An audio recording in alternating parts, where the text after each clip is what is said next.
Hello and welcome to the program. My name is Michael Finney. Today I am joined by Tim McKay. Would you like to say hello, sir? Hey, Michael. Thank you so much for having me. Really excited to chat. Me too. And let's learn about you. I don't know enough about you.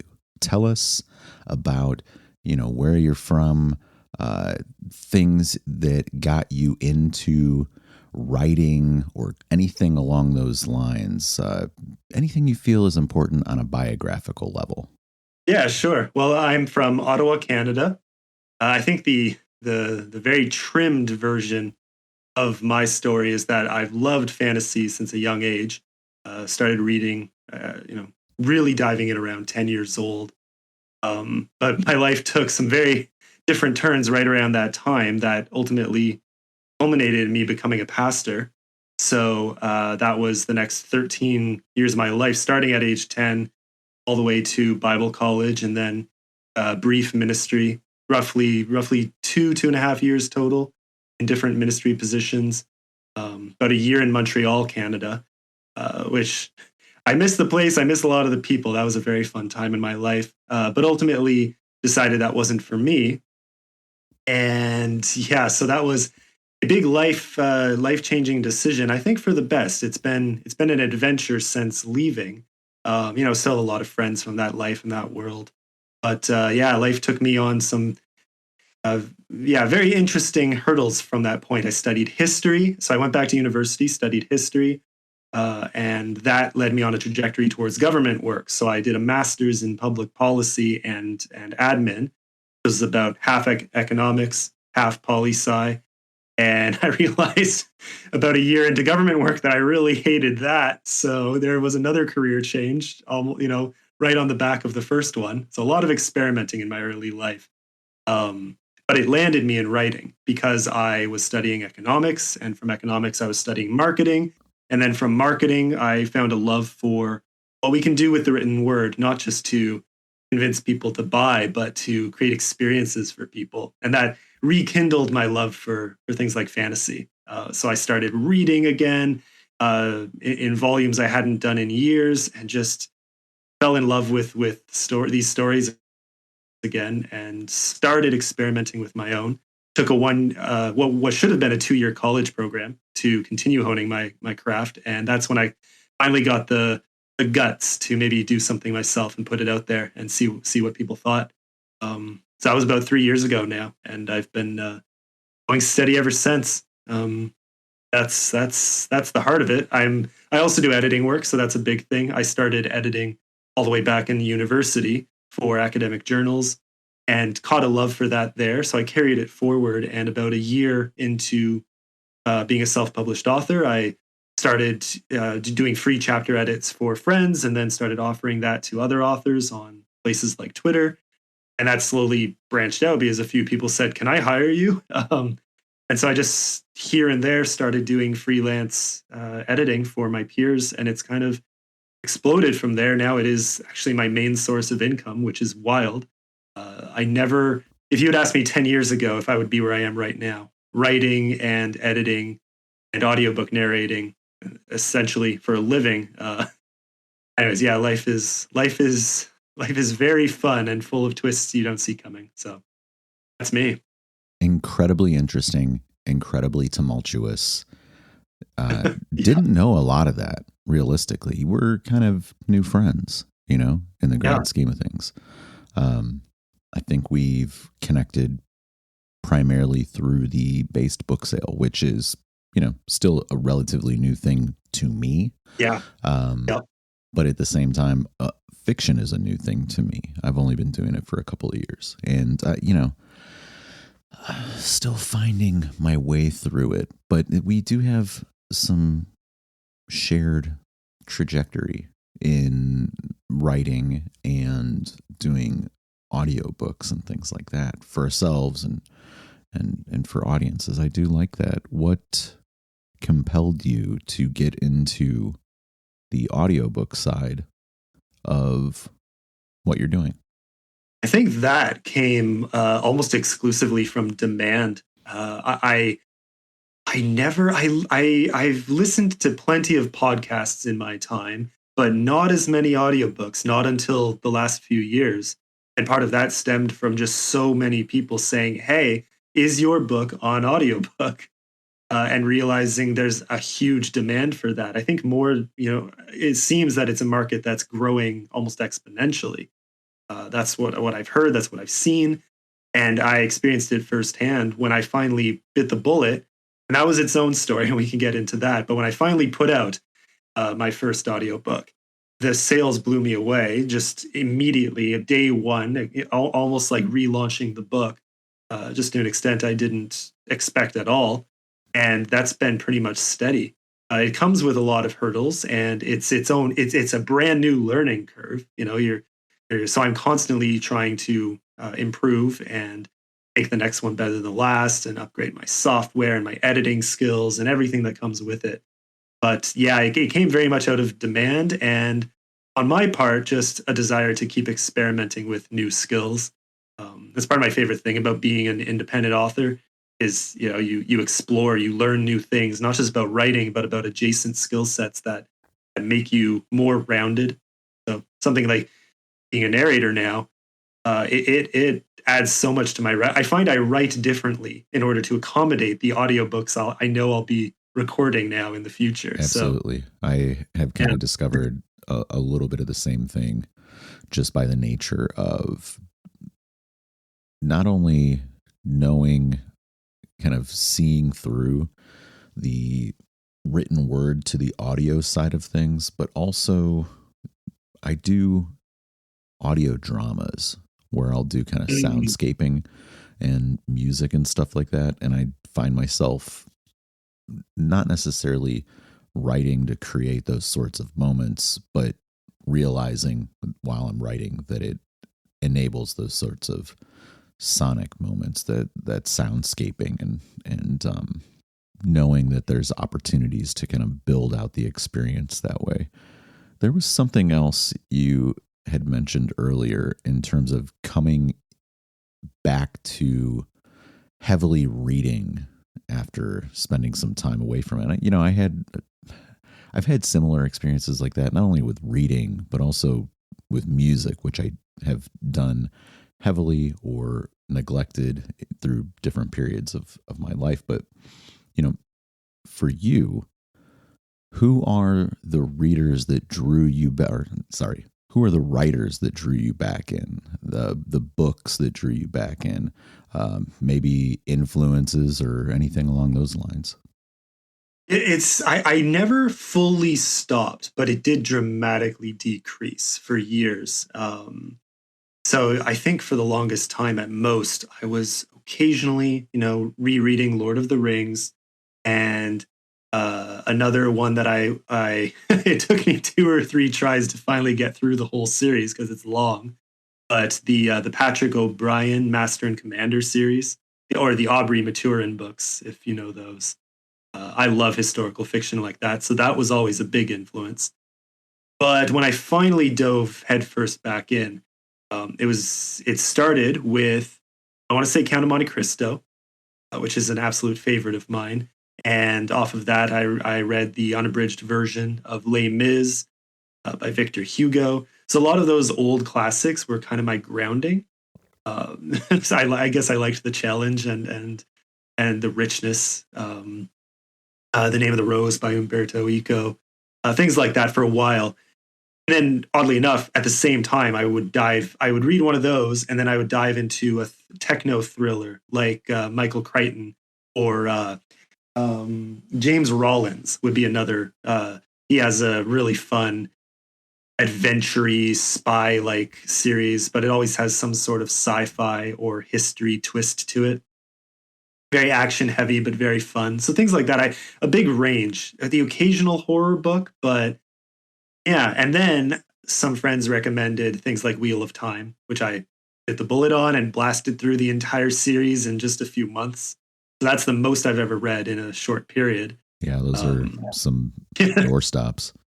Those are chonkers, yeah. So and an old family friend had recommended the Pendragon Cycle by Stephen R. Lawhead. So those those I read as well and reread a few of them. There's 5 books total, and the first 3 I've reread now, I think 3 or 4 times. Probably the top influence right there. And they're very historical fiction combined with fantasy, combined with Arthurian legend. And to me, that's just that would be my dream, would be to write something on that caliber someday. It's a goal to aspire to. So probably the top influences right there. Yeah, very cool. What about audiobooks? Are you finding influence on that side of things? Are you listening to audiobooks? I know earlier you talked about listening to podcasts. Here's the funny thing.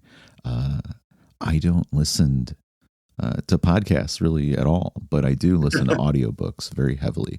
I've definitely flipped on that front. So I'm now closer to where you are, where now podcasts bore me and audiobooks have I think I intentionally started to listen to more, so that when I decided to start narrating my own, and that was after having worked with a few narrators and done some shopping around and some experimenting, and I decided I was going to do my own.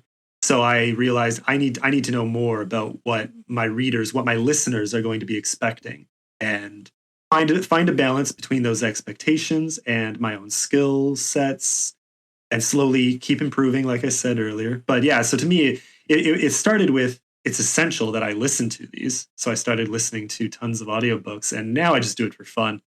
And if I hear someone do something that really stands out to me as something I would want to learn or incorporate, I'll make note of it. I'll re-listen to it. I'll look into the narrator, see what other books they've done. So, and it's a mix. I listen to some nonfiction, and sometimes I need that as a breather. When it comes to audiobooks in particular, some narration I find for fiction can be really jarring in ways. Depends on how dramatized it is and how well it's done. Sometimes I try to treat my audiobooks as an author reading. So light dramatization, but it is there, some character voices. But ultimately I just try to read it as though we're either sitting in front of the fire, or we're at a book signing in a bookstore and I'm there as the author reading the story to you.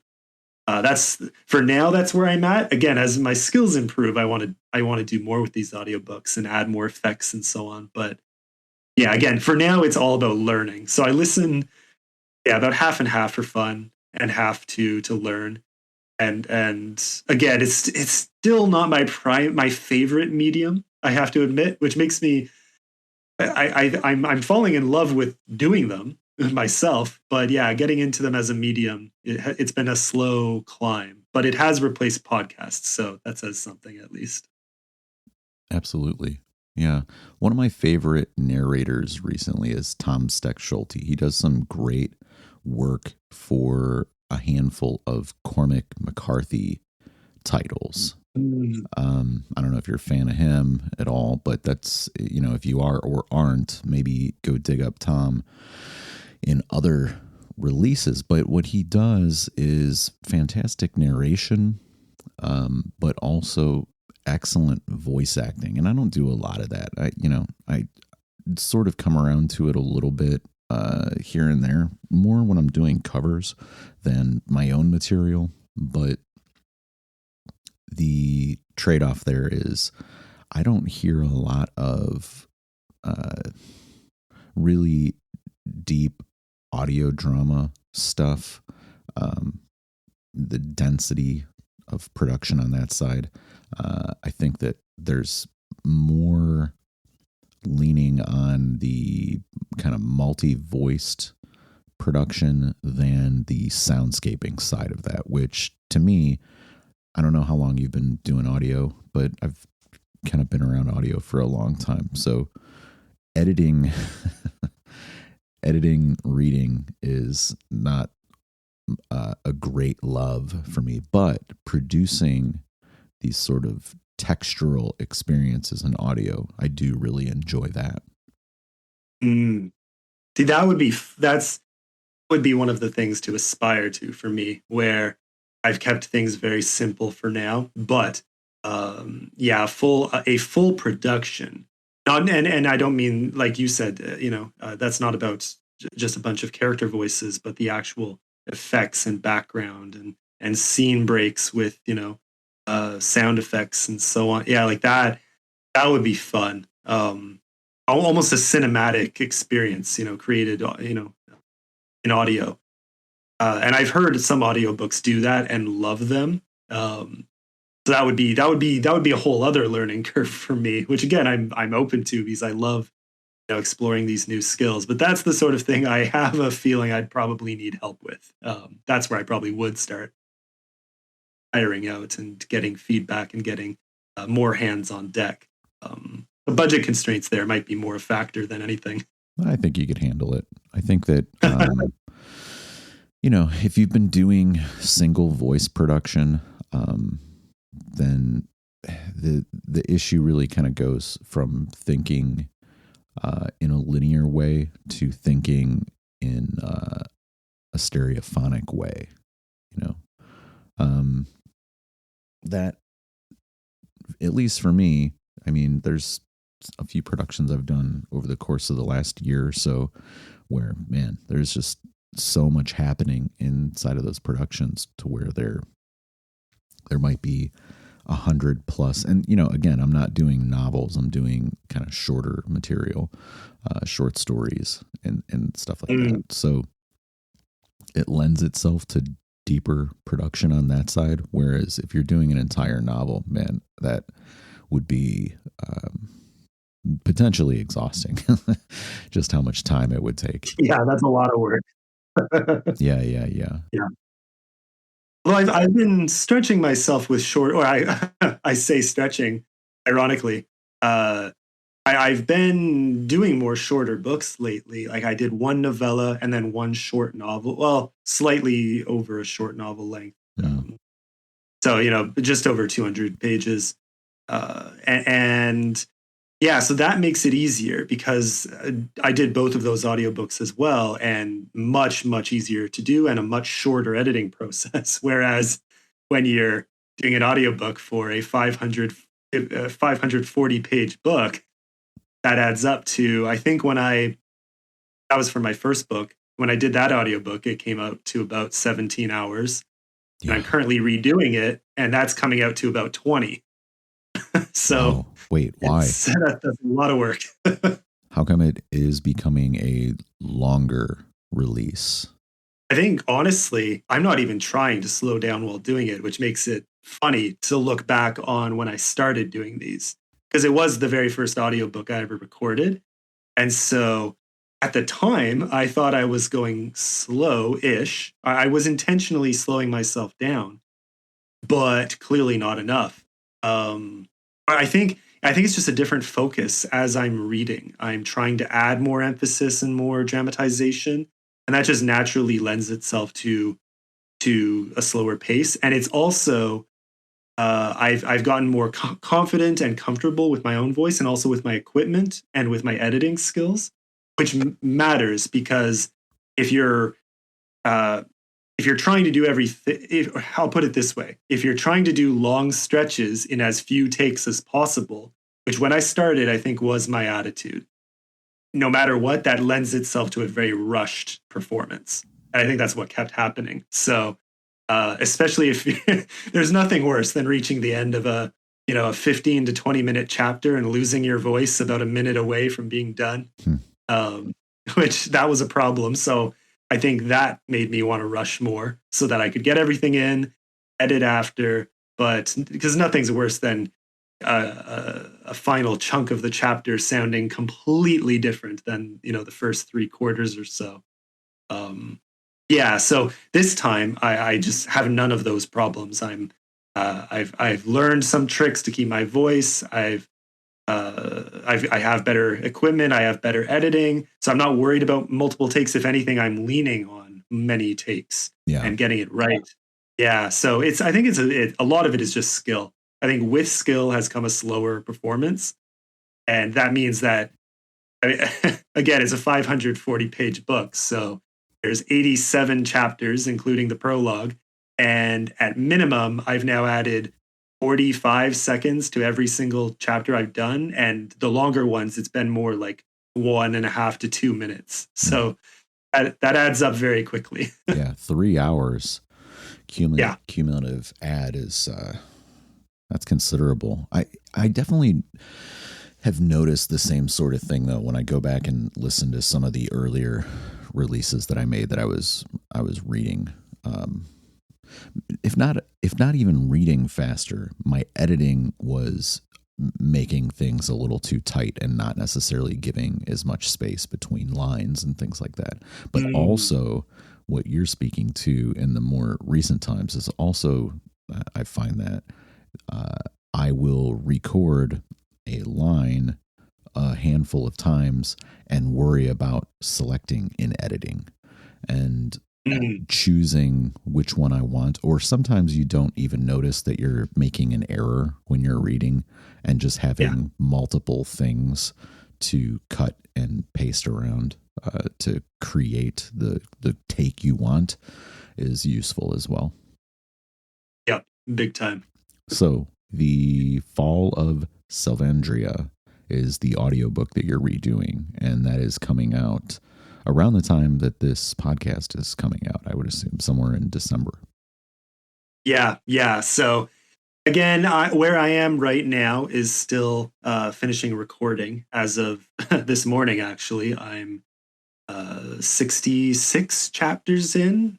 67 chapters out of 87. So 20 left to go. That won't take too long. But depending on takes and so on, probably 2 to 3 weeks. And then editing. I mean, editing is going to be a hefty task considering the length jump. So I can't make promises. But the goal, if I'm really good with editing, and I've carved out some of the time, it will depend on my editing, my book editing schedule too.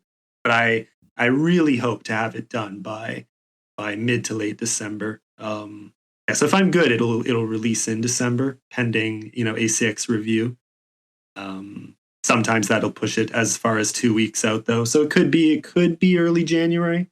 But my schedule, my goal was to get it out in December, and I'm still optimistic as long as I keep a steady pace. Yeah, I think you're cutting it a little close, if I'm being honest, but that's okay. We'll see.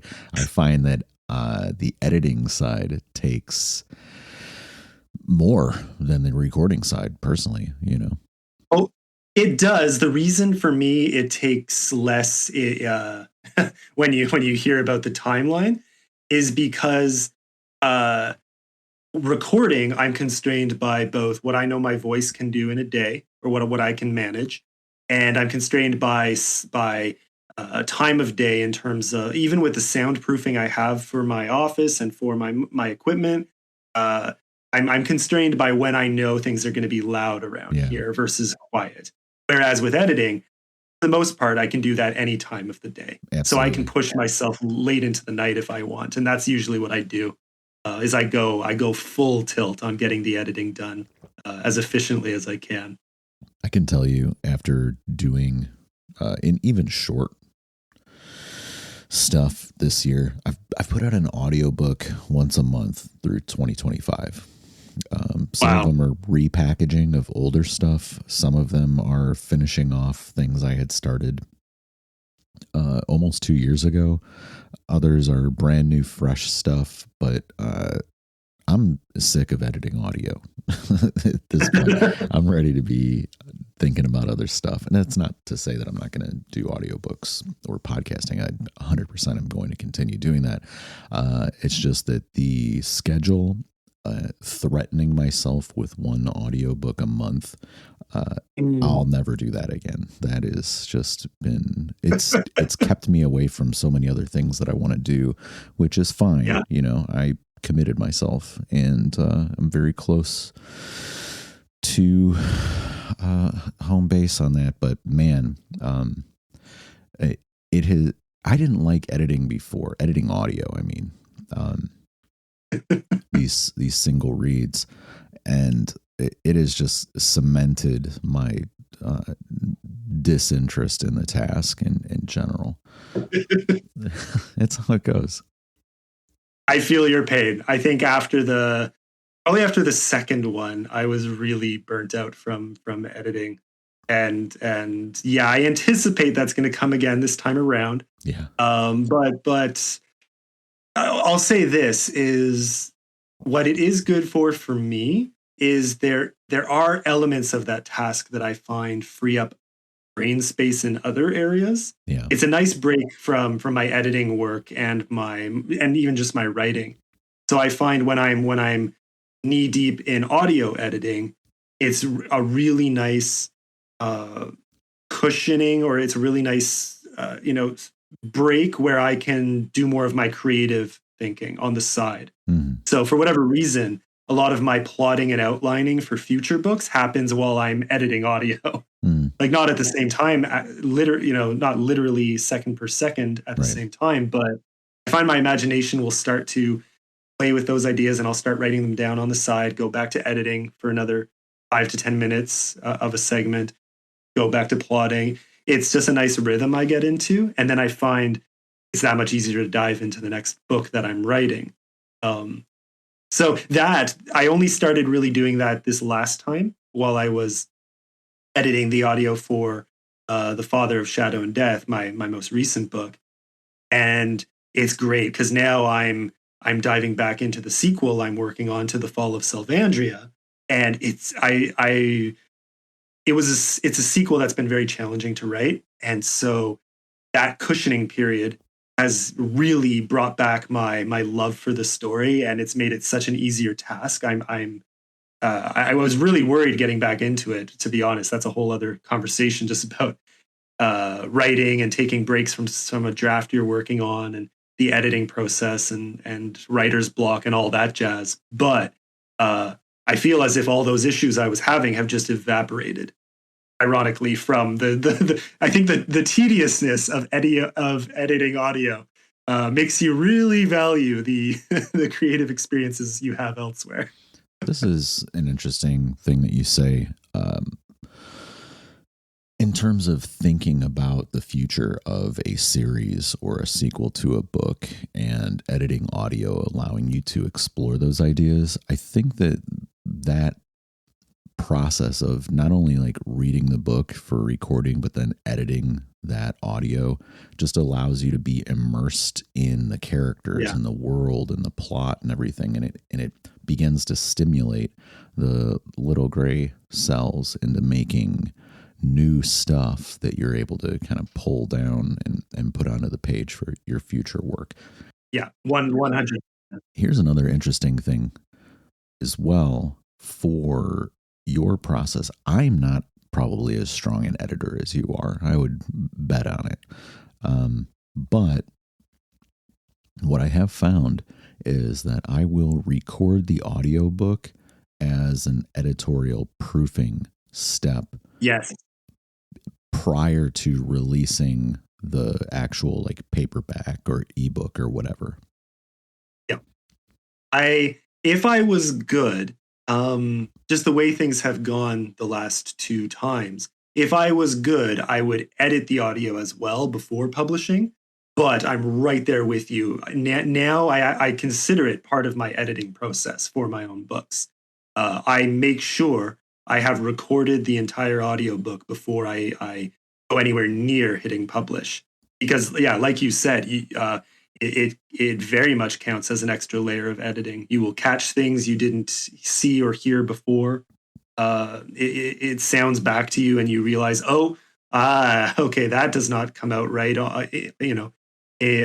Audibly, not as you imagined it anyway, or you'll catch words that it turns out you miswrote. But when you're reading your own writing, especially, your mind reads back what you wanted to put, not what actually ended up on the page. But reading aloud forces you to actually take a closer look at what's there. So you catch a lot that you otherwise miss. So yes, I'm right there with you. I highly recommend it as a self-editing tool for authors. It's incredible. So you have The Father of Shadow and Death in the hopper as well for audiobook release. Yeah. So that I uploaded as little as uh, 4 days ago, I want to say. Hmm.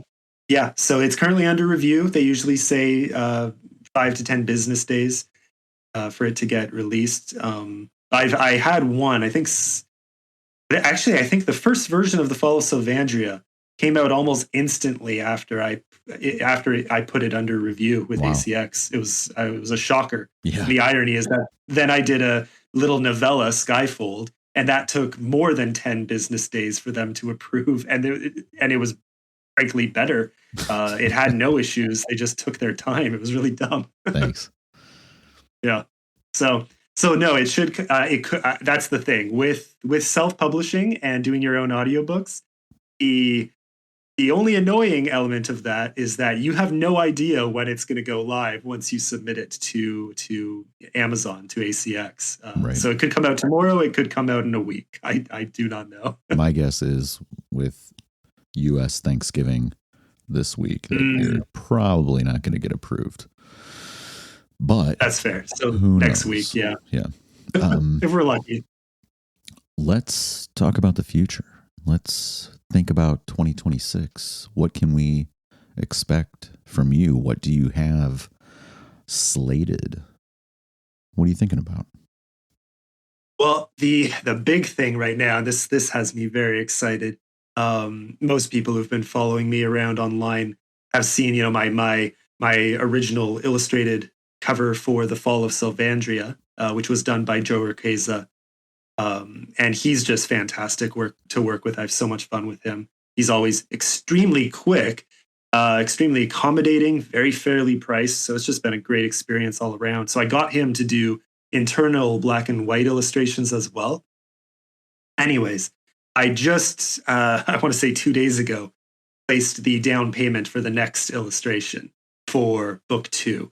So book 2 is I'm very close to done now. I'm making some final editing pass. It's not the actual final editing, but before I cement part 3 of what is a 3-part book, I'm going through parts 1 and 2 again, most of which I wrote as long as a year ago. So a lot of this has already been, something I've been working on and off for a while. I took a break from it to write my last 2 novels, which not everyone recommends. I do. It worked wonders for me. But again, to each their own creatively. But now that I'm back in the sequel, once I finish this quick editing and revision pass for the first 2 parts, I'll finish the 3rd part. That I estimate will be done. My best guess is mid-January. It could be as late. Excuse me. It could come out as late as, or it could be done. I mean, the draft as late as the end of January, early February. But that's as late as I think it would go, just based on what I've plotted so far and how my writing pace has gone. And just my schedule as well, because I have to work around, my editing and teaching schedule as well. So, yeah, that should be done February, or I hope February, and then pending editing and beta feedback and all that good stuff. I should get the illustration back from Joe around that time, so mid to late February, maybe a little bit into March. My guess is book 2.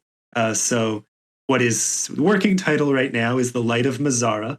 And that will probably come out, I hope, April 2026. So that's the big thing I have in the works. I say big, that's the right word for it. It's going to be minimum 150,000 words at this point. Wow. Book 1 was 170,000, 540 pages. So I think they're going to be close to the same size. We'll see. And yeah, I mean, beyond that obviously I'll be doing the audiobook for as well. So that'll be another big project coming up. And then I have a few other works plotted out and that I'm still brainstorming. So I won't go too deep into those because they're still very early, but I'm excited for them. I want to do the sequel to my Skyfold novella. So Skyfold was always meant to be a prequel to a longer kind of adventure fantasy. The prequel was kind of a fantasy heist, and the rest is going to be very coming of age, classic adventure fantasy, very fun, very irreverent, very fast paced and character driven. So that I want to do in 2026 if I can. Probably late though, probably going as far as, uh, next fall. Yeah, I anticipate a fall release if I'm going to do that. My other two working ideas are dragon horror, which I really want to do. That's going to be set in the same world as the Fall of Sylvangia. And then I have a Jinn horror as well. So again, I'm really starting to dive into fantasy horror. I don't want to do it all the time. I don't think my disposition can take that much fright and darkness. So I have to be careful. But yeah, it's going to be horror set in a tropical environment with Jinn from the nearby deserts, and so wish granting evil spirits as well as lizard people and a whole bunch of other fun stuff. So yeah, just branching out, trying new things. I love experimenting with the craft, and I love diving into these worlds I'm creating and just branch them out in new fun ways. See what happens. Excellent. Are there any things that we should know about you or your work or your thoughts on the craft that we have not explored so far in this conversation? Mm, yeah, that's a good one. I mean, yeah, we've heard a lot about my background and how that brought me to the craft.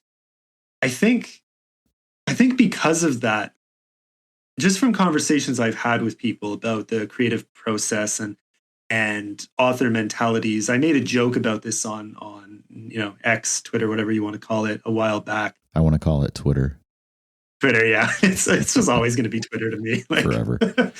Twix if I want to be, that's the closest compromise I can really accept. Yeah, I made a joke though. I kind of just talk. I forget how I worded it in the post, and yeah, a lot of people seem to get a laugh out of it, but more or less just joking about sometimes the culty or ideological backing of people's mentality when it comes to writing. I think because people take an arts first approach to writing, and that's fair. It is an art. There's a lot of subjectivity to it, but as a craft it also has a heavy skill component, and it is ultimately the creation of a product unless you're never selling. But if you are writing for an audience, you have to take in the business side of it and the product creation side of it. I have to admit that's kind of where I started. It was me having fun creating something, hopefully for an interested market.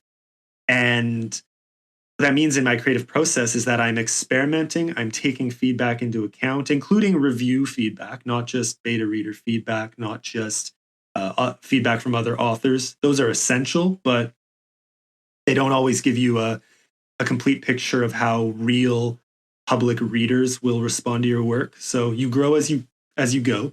Um, yeah, for that it just means that I'm I have a pretty firm vision of how I want my stories to unfold and the sort of principles and values that will be in them. But when it comes to the creative process, I'm very open. I'm very interested in gaining new skills, in exploring new directions, and I'm very malleable even in a single story. If I think that the direction my initial idea was going is not going to land as well as I had originally hoped, or if my execution of it needs some improvement, I try not to get stuck in my way, thinking, oh well, this is my inspiration. This is this. I'll tell it, and it'll find its market eventually. I don't always ascribe to that. I want to refine and grow until I want to find that match through experimentation rather than just assuming inspiration and hoping people will eventually find me. So that's a lot about my attitude. That again, it doesn't always have a place. A lot of writer circles I find are very antagonistic toward that. It's not quite a business first approach. It definitely isn't. I'm still learning on that front. I'm not. I'm still trying to get better at marketing my books. I'm still trying to learn the market as a whole. But yeah, finding that sweet spot, I think, between inspiration and craft and skill and the business side of things. I try to take all that into account, and it's fun. I like the challenge. I think some people should want to do writing, only writing, and you kind of silo off the rest of what this entails. But especially as a self-published author, there's so much more to it than just getting the words on the page, you know. And that's been my journey. Has been trying to be as holistic towards the whole thing as I can, and see what comes out the other side.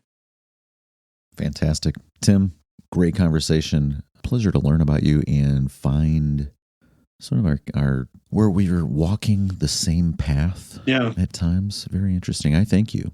This has been nice. Well, it's been a pleasure to come on. Thank you for having me.